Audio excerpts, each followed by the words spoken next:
तुलसी माता की जय। कार्तिक महीने में सब औरतें तुलसी माता को सींचने जाती हैं। सब तो सींच कर आती, परंतु एक बुढ़िया आती और कहती है, तुलसी माता सत की दाता, मैं तेरा बिड़ला सींचती हूँ, मुझे बहू दे, पीले रंग की धोती दे, मीठा मीठा ग्रास दे, बैकुंठ में बास दे, चटक की चाल दे, अच्छी मोद दे, चंदन का काठ दे, अच्छा राज दे, दाल भात दे और 11 की मोद दे। चंदन का काठ दे, अच्छा राज दे, दाल भात दे और 11 के दिन ही कृष्णा का कंधा भी दे।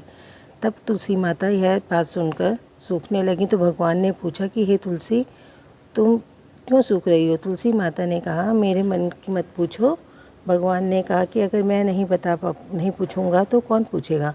तो तुलसी माता ने कहा कि एक बुढ़िया रोज़ आती है और यह बात कहकर जाती है, परंतु मैं सब बात तो कर दूं, लेकिन कृष्णा का कंधा कहाँ से दूंगी? तो कृष्ण जी बोले कि जब वो मरेगी तो मैं अपने आप कंधा दे आऊँगा, बुढ़िया माई तो उसको कह दियो।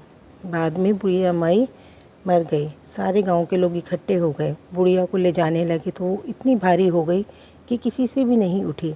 तब सबने सोचा कि कितनी पूजा पाठ करती थी, पाप नष्ट होने की माला फेरती थी, फिर भी मारी गई। वो इतनी भारी हो गई है कि उठ ही नहीं रही है। बूढ़े ब्राह्मण के भेष में भगवान जी आए और सबसे पूछा कि इतनी भीड़ कैसी है? तो सबने कहा, ये बुढ़िया मर गई, पापनी थी, इसीलिए किसी से नहीं उठती। तो भगवान ने कहा, मेरे को एक बात कान में कहने दो, उठ जाएगी। भगवान ने कान के पास जाकर कहा कि हे बुढ़िया माई, मन की निकाल ले, पीताम्बर की धोती ले, मीठा मीठा ग्रास ले, बैकुंठ का बास ले, चटक की चाल ले, चंदन का काठ ले, झांझर की झनकार, दाल भात को जीम और कृष्णा का कंधा ले। फिर यह सुनकर बुढ़िया बहुत हल्की हो गई। भगवान जी ने अपने कंधे पर ले गए और उसे मुक्ति मिल गई। हे तुलसी माता, जैसे उसकी मुक्ति की वैसे हमारी भी करना, और जैसे भगवान ने कंधा दिया वैसे हमें भी देना।